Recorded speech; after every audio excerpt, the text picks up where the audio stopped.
Guys, welcome back to OracleLife. So let's jump right in. As you know, if you've been following that, my sort of circuit training over the week cycles around high intensity training via tires, followed up by weight training in my home gym, and then followed up with live sparring through grappling or gi-based jiu-jitsu, which I actually just did yesterday, and I'll be posting that one up next. So this is what's on the cycle for today. I am doing my circuit training with the tires, aka strongman, for functional training. For those that don't know, functional training is part of my regimen, so that I'm working my entire system, the core being engaged from top to bottom, doing a lot of linking with my muscle groups and neuromuscular system so that they all fire and work together.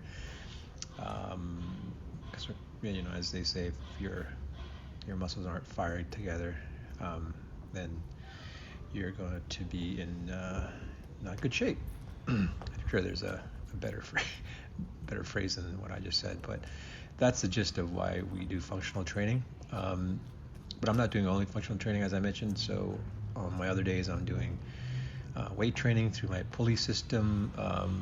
That is obviously not functional. It's more isolated muscle groups for strength training, specific muscle groups to strengthen the muscle joint ligament attachment points. So that is, there when you need it. And then of course, I do my functional here so that they are connected basically. Then finally, I top it off with actual training so that everything is coming together hopefully. So there's my dog, Veda. Such a sweet girl. She came out with me today and she's just sort of lounging around. Yeah, otherwise she's at home getting bored, so I brought her out. She has fun poking around here and there, saying hi to the people that walk by, doing a little exploring. And yes, I am not going to hopefully, injure my dog. Later on you'll see I'm going to be throwing the tire, but I'm always mindful, of course, that she's not going to be injured and hit by the tire. Here you're seeing this is my basic leg drag, keeping it loose, not doing very specific to the form, just trying to get my blood flowing. I'm going to do several sets of these, and as I progress, those leg drags then become a little more form intensive to ensure that you work your muscle memory. So what I'm doing here is basically more mountain climbers with the tire. What I really like about the tire is, if you don't have the tire, then obviously you just do this on the ground and it works just as fine.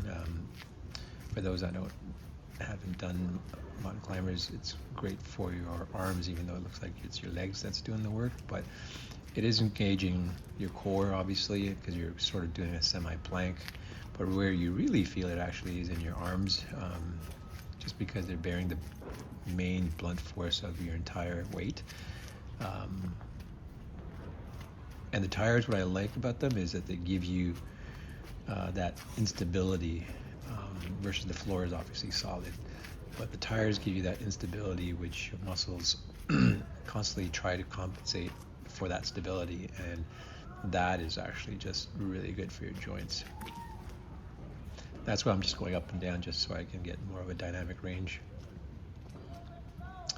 Just fooling around with the tires there to see if the tire is a simulation of a person in guard, say. I haven't fully sussed out all the things you can do, but I'm always thinking about the tire and how I can use it for my jiu-jitsu game. So I think there's more stuff out there to explore and find, which hopefully in time that I'm going to find.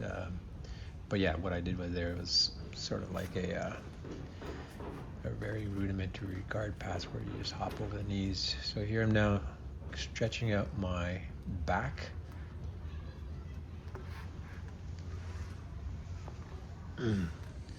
trying out some new stuff against the wall. This isn't particularly difficult. It's quite easy. I do like the way it feels against my back.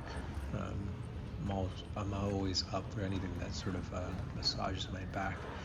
And the tires are nice and soft, so they don't hurt at all. But in terms of workout there, I wasn't really getting much from, doing squats in a horizontal manner. But here then I figured, okay, why not go all the way back and do assisted bridges. Bridges on their own are quite difficult and are great for your posterior chain and sort of neck building muscles. I kind of don't like them only because you have to sort of use your head and it does hurt, and I really don't need to accelerate any hair loss in my age. I'm sort of lucky, knock on wood, that I'm still okay. But yeah, doing neck bridges does sort of do that. So this here allows me to not do it. It's assisted. I'm obviously using the tire. It's great for stretching the back, and it still works out your shoulders.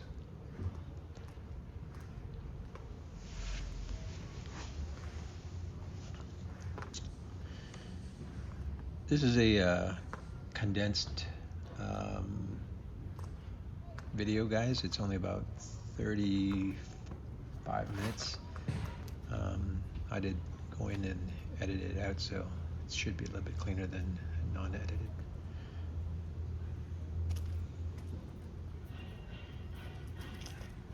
Look at my dog. She's always so happy. She's always looking to play. All right, so back to my Toreando guard pass. So really, ideally, what you want to do is keep your back more straighter than what you're seeing there. I'm leaning into it. I'm emulating where my hands are actually on the person's inside knees, where you're gripping the pants, or if you are no-gi, then it's the guy's knees or feet. And here now you can see I'm gradually getting a little bit better in the form. My inside leg should go right on the inside of the tire as it simulates the other person's knees. That's what you want to do. You're always sort of getting the inside knee advantage fight. That is very typical to grappling and jiu-jitsu. So that's why I'm getting that inside knee as close to and inside of that tire. If you can touch, it's even better, but tire being rubbery against skin is not the best. But if you can actually rub against it, it's even better. So say if you have long pants, then you might want to do that, because you can better simulate the actual Toreando. And also you're not going to want to put too much weight on your hands in an actual Toreando, because you don't want to get swept. When you're actually putting your weight all on the tire, your base is a little bit too high and forward, and that's risky from the sense that you might get swept. So you're always sort of keeping your back straight, which is what I mentioned earlier. Keeping your back straight ensures that your center of gravity is down through your core. More like that. See, it's still not that straight, but here I've let go of the tires now, and I've actually just simulated like the Toreando leg drag. Great cardio workout, guys. It looks kind of easy, but 30 seconds into this, several sets, it's a nice workout. Great for your calves, legs, glutes, chain. And there's Beta again. Always ready to play.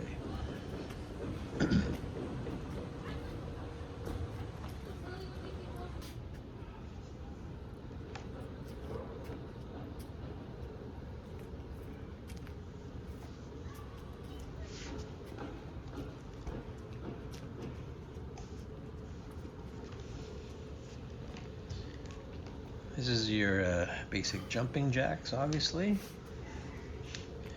Trying to make sure my heart rate keeps up. Could do sprawls, but I'm on concrete and it's not the most friendly to your knees, and if your knees do come down for the sprawl, and it would not feel good. So that's why I'm not doing them.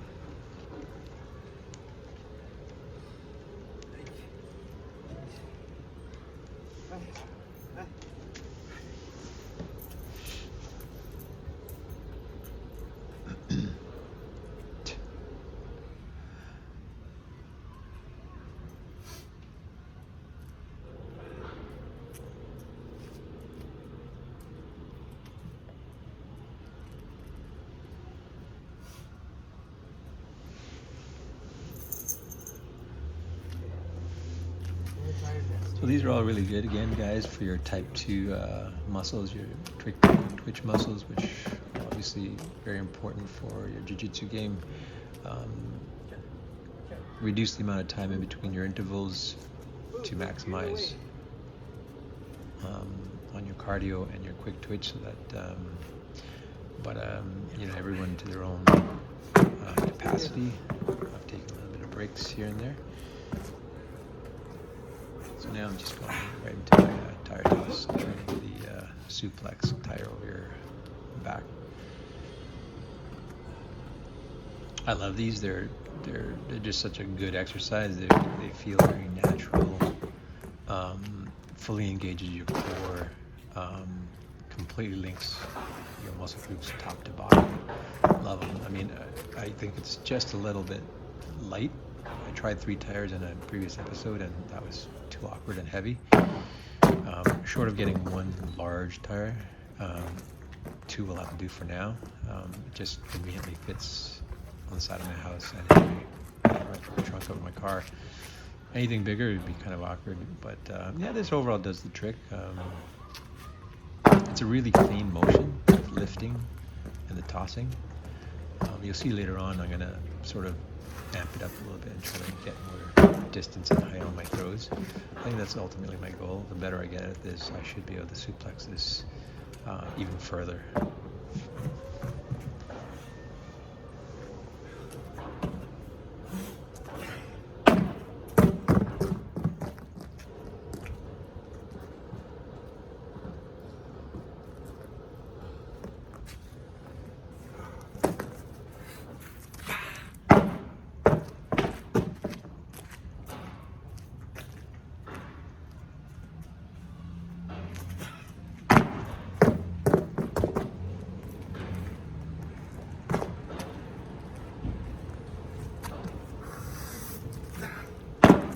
The entire routine of what I'm doing. If you join the OracleTribe, you get access to your Bristol dashboard, and the curriculum, the entire curriculum is within your dashboard. You can see what my sort of recommended work routine is, sets, and intervals.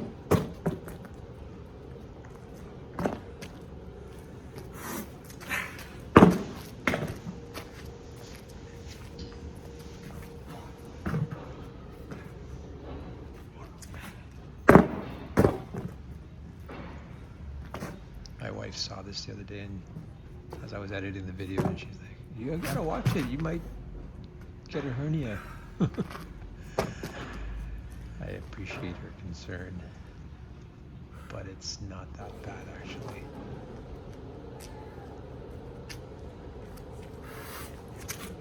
I mean, the thing is, right? You don't use it, you lose it.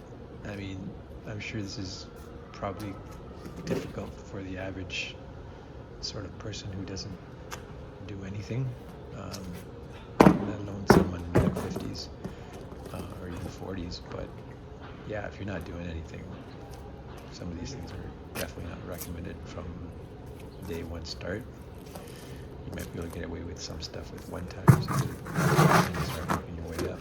But you know, if you've built up a routine and you've got a decent core, surprisingly you can do quite a bit of stuff. I mean, I think people really don't understand aging, partly because we're not old until we get there, right? And so you have nothing to base it on. Or you might see your mom and dad, and if they didn't work out, you kind of see what it's not, you know, working for them. You just sort of assume that that's the norm. But I'm 52 now, and I feel pretty good. I mean, obviously not maybe as strong as, say, like a someone in their prime and doing exercises. It's definitely hard to keep up with those guys, but for 52, I'm okay. You know, I can sort of hold my own. So my point is that I think a lot of people's perceptions of aging and what they should be like when they're a certain age is entirely skewed. People assume a 50-year-old should be creaky and sort of on their way to being an invalid.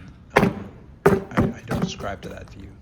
I think when you believe in that shit, you know, that's where you're going to go. You know, where your mind is where your body will follow, right? So if you think that is the norm, being, you know, out of shape, not healthy, inactive, and yeah, that's what you're going to do, especially if that's what you saw your parents do, and any sort of examples of older people that didn't take care of themselves, then that's what you're used to. So that's something that I really want to pay attention to, and not I want to really set a good example for my kids. And I'm glad to say that, you know, both my kids exercise, so I'm happy about that. So here's the wall slams. Again, for those that have the medicine ball, great. What's kind of good about this is that there is a bit of bounce to it and awkwardness. That awkwardness is really fascinating because initially it's just like a bitch to try to work with the tire in this manner. You're like, it's hard to grab it. Should you release the tire? But I'm finding the more I do these, the more better I actually get at them. So for example, I'm developing a technique where I'm sort of letting go with one of the hands, depending on which side I'm on. I'll actually let go and then keep my other hand on it for guidance. And then as the tire bounces back, it's happening just in a split time. You can't see it, but there's a split second there where I actually let go of the tire, and the tire bounces back, and I grab it back. So, you know, that has the training advantage of forcing that kinetic energy back into my system, and then my system has to make an account for it. And later on, you're going to see I'm going to start feeling really good, and I'm going to slam it really hard into the wall, and that was just a phenomenal experience. So here I'm just doing my squats. Obviously, I'm just trying to avoid doing all upper body, so I'm trying to get some lower body stuff in. It's not a whole lot of weight. Again, I think 2 tires is about 45 pounds. And normally, you know, squats, our quads and hamstrings can do quite a bit of weights. In the gym, I can squat like 400 pounds, but at home I only have like, I think, 170, and so I'll do about 170, or I might do even 140. So I mean, it's not really all about maxing out. I mean, I'm gonna later on talk a little bit about, you know, different styles of workouts, different concepts, and it's contentious, but nonetheless it's important to talk about it in terms of what is the right style for you, because not everyone's the same. So yeah, one day I'm going to talk about it, and it'll really just be about, you know, training to failure versus training to like 80-90%, which I am a believer of the latter.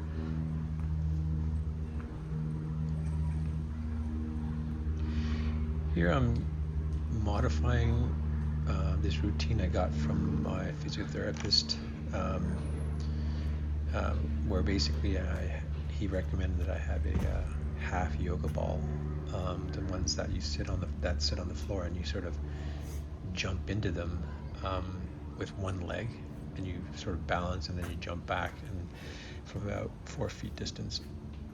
And what that does is actually really helps strengthens your ACL and MCL because of that instability as you're going through physio. So I'm trying to maintain that. I did, as I mentioned to you in past episodes, had knee issues the previous year, so I'm trying to ensure that I continue to exercise those key points in my knee, and that little exercise that I did, I found I just made it up on to spot that moment, but I found them quite useful. It's hard to see it from this distance, but there is a lot of torsion going on, especially when you see me lose my balance. That's really ultimately what you're looking for, is losing balance. The moment you're sort of losing balance, you know you're now using sort of your your ligaments to laterally stabilize yourself, like right then.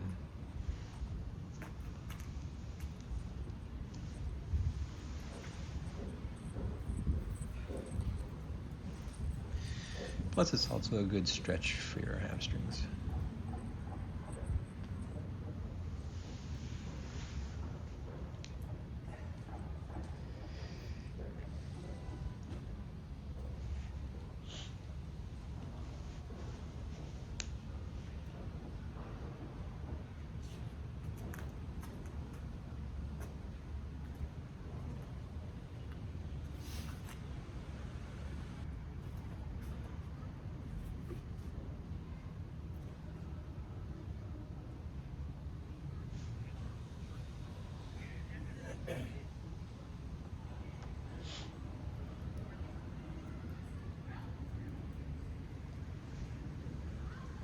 Here I'm trying to go a little bit lower.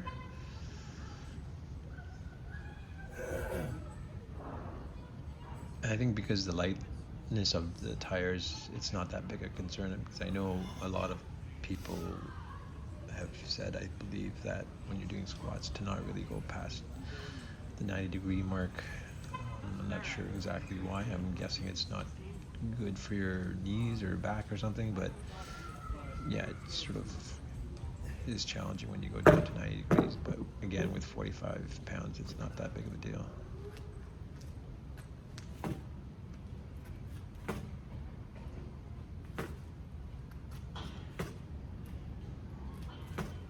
I guess if it was a medicine ball, you could more readily slam it and then catch it off the rebound, because it's circular, it's not that awkward. But yeah, with the tire, definitely it is awkward. I've tried throwing it and catching it in midair, but it's super awkward.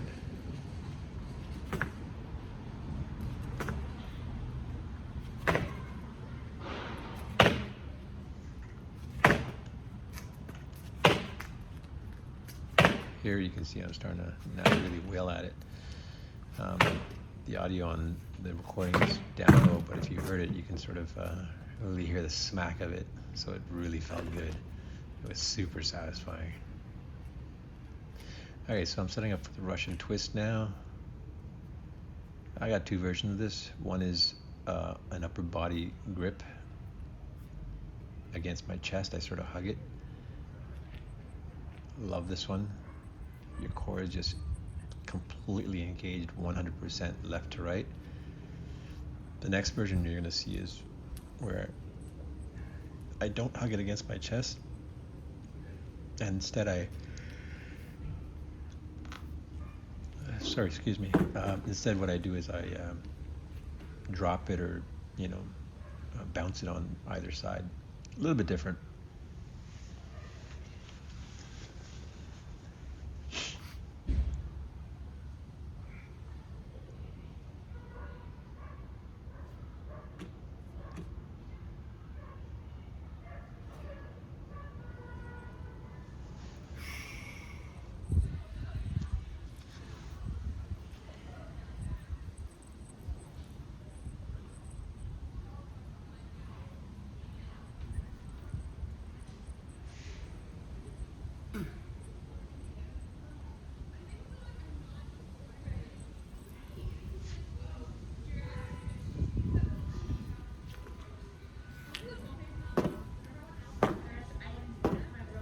So this is the second version I was telling you about, the bounce. A little bit different. A little bit more awkward. I can't really decide which one's better for you. This one looks like it's the right way to do it, only because it forces your torsion to be greater, the angular momentum, and maybe that's good for you, right? because you know, whenever your body feels awkward, you know it could mean that it's actually working, it's doing its thing. But yeah, from a feel perspective, I do like the previous one.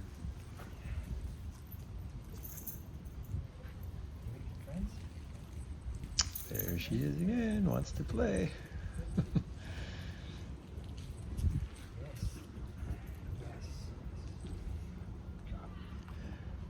So what she's doing is, you know, I don't know if you guys have a dog, but if you don't, if you have a dog, you know that they are very caring, and there's probably very caring and always worried about you, right? So when you're breathing heavily and you're panting, then, you know, your dog typically wants to come over and make sure you're okay and starts kissing and licking you, so it's very sweet of her. That was just one of our good friend's daughter, taking some kids she's taking care of for a walk. So these I'm just loving.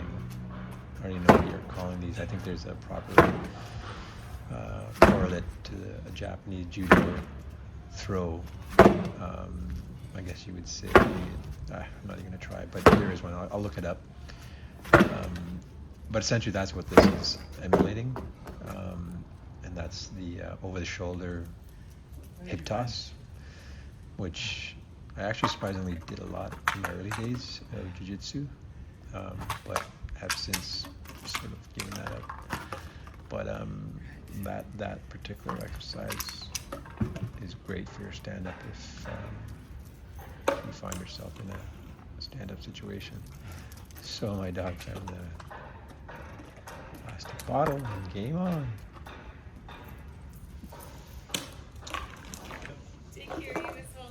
Those are the best toys, by the way, guys. If you're spending $30 on toys, just forget it. They chew it up and destroy them. What a waste of money. I started using, used plastic bottles, and she loves them. So I'm trying two methods here. This one here, I'm sort of slamming, bouncing the tire, as you would say, with the medicine ball. I have to say, I haven't quite got it exactly, I think, in terms of what I want to do and what works for me. You know, do I let the tire go? Do I try to slam it as hard as I can? I do find if I'm slamming it vertically down on the downstroke, it's satisfying, but it's also hard because in the bounce of it, you have to deal with the bounce coming back up vertically, right? If it bounces vertically up too much, then that's kind of weird, right? Because then you're actually stopping the bounce. I'm finding that I have to stop the bounce, right? So I'm trying to actually hit a sweet spot so that the bounce up is something that I can use, but only to a point that I'm going to leverage that to raise it above my head. So here, I don't know if that makes sense, because here you can sort of see I'm getting it right, but really could bounce higher, I guess, but the problem is if you're squatting and slamming, then I would have to stand back up vertically faster to catch it up on the bounce, if that makes sense. So maybe that's where it'll go in the future as I get better at this. But right now, as of this recording, this is sort of the best I'm at this time, slamming. I gotta say though, I love it. Super satisfying, especially to hear that crack of the tire on the cement. It just snap. Love that sound.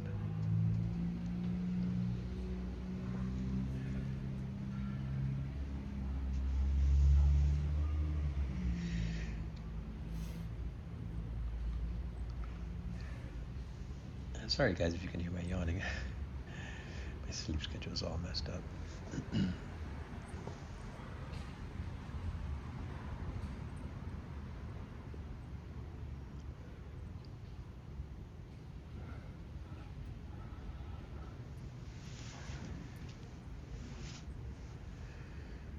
If you haven't already, guys, remember, hit the like button, subscribe, share, and all that good stuff.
still here, guys. Don't worry.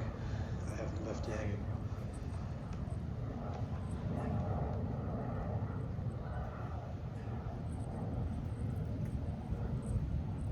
So, the video after this one that I'll be posting, I'm going to be back on the mats with Zenon. I think it's episode 11, I guess. But this one's going to be special. We're finally donning on our gis, our jiu-jitsu gis, after, 8-9 months. So we're both pretty excited about that. Part of the reason why we did that was because the weather here has dipped in Toronto to a high of 21 during that day. And when you see the video, surprisingly, we got out there at about 10:30, 11 a.m., totally expecting it to be cool and slightly, damp, overcast. But to our surprise, it was mild and it was warm actually. So it was just another gorgeous day. A little, just perfect weather. So even to the point where the gi on was easily sweat-inducing, but nonetheless, it was just phenomenal to get back in there with the gi. And I mean, I won't spoil it all for you, but we did find that it was challenging to get back into the gi, just because having done a no gi for a while now, it's so much more restrictive, so much more friction, slower game. And at first it was a little annoying, but quickly a lot of the technique just came right back, and that's where the difference comes in from no gi grappling to gi jiu-jitsu. The amount of technicality involved with the gi on is pretty cool. I should have that video up by sometime this weekend. So yeah, here you just saw me just trying to play around with the tire a little bit some more, trying to figure out so many new routines that I can find. I've just been overhead, throwing them against the wall, looking for a bounce rebound, looking for that right sort of feel, something that I can work with.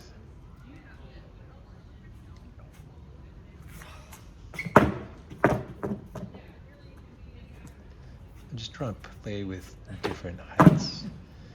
Do I want to throw it more horizontally? What kind of bounce am I looking at? Or am I looking for maximum height so that I'm working more on my shoulders? Different muscle groups are obviously involved depending on how you throw it.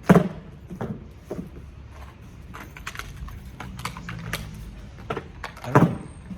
Let me know what you think. I don't quite have this one figured out yet.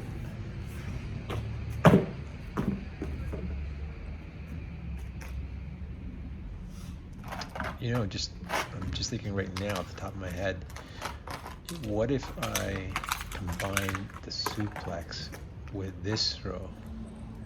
So you know what I mean? So what you just saw right there, instead if I turned around and suplexed it into the wall and had it bounce right back at me, I could conceivably speed up my timing a lot more to engage, faster mobility. Do you know what I mean? I'll try to show it next time I do it. Actually, it sounds quite interesting that I might be able to work that out.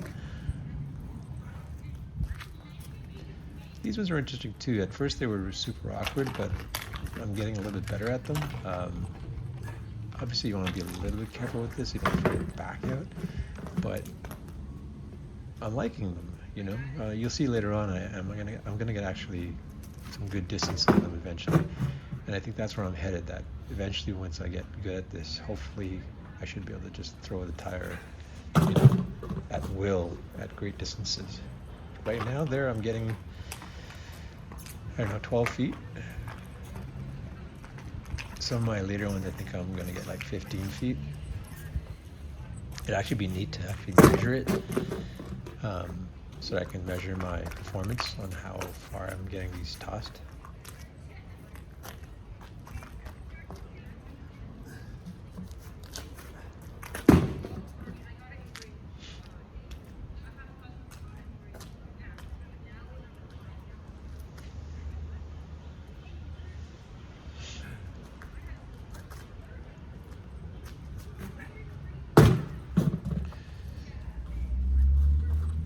That was a pretty good one. Just a quick note on my software testing, guys.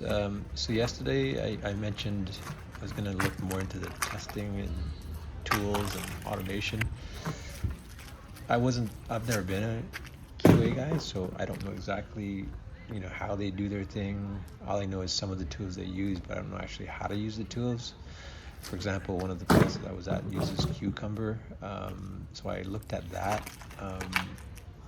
At first glance, it didn't look easy, but I looked around, and another one that I had previously looked into was called, what's it called? Retest or something like that, retest.io.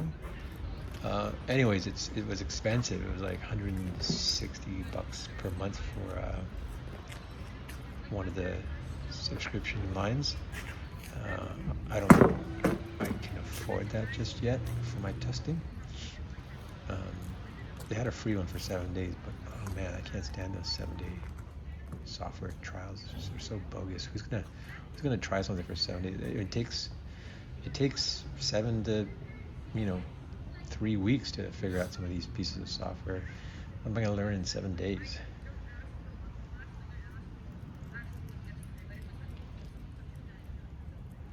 Anyways, my point is I'm gonna have to go back to manual testing for now until I figure something out for automation. But one of the things I'm going to do from a marketing perspective is, as I mentioned to you, my referral program has a bunch of individuals. That's it, guys. Has a bunch of individuals that have signed up. So what I will be doing is having a Zoom marketing call to bring the folks in on a marketing call, and just cleaning up there, as you can see.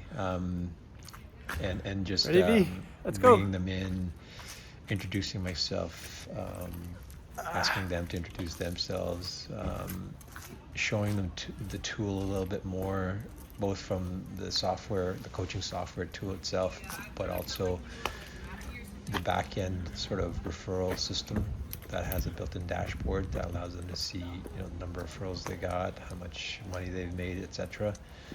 And then just answer some questions. So I'm pretty excited about that. I have to design the presentation and then set it up. But yeah, hopefully next time I talk to you, I'll have some updates on it.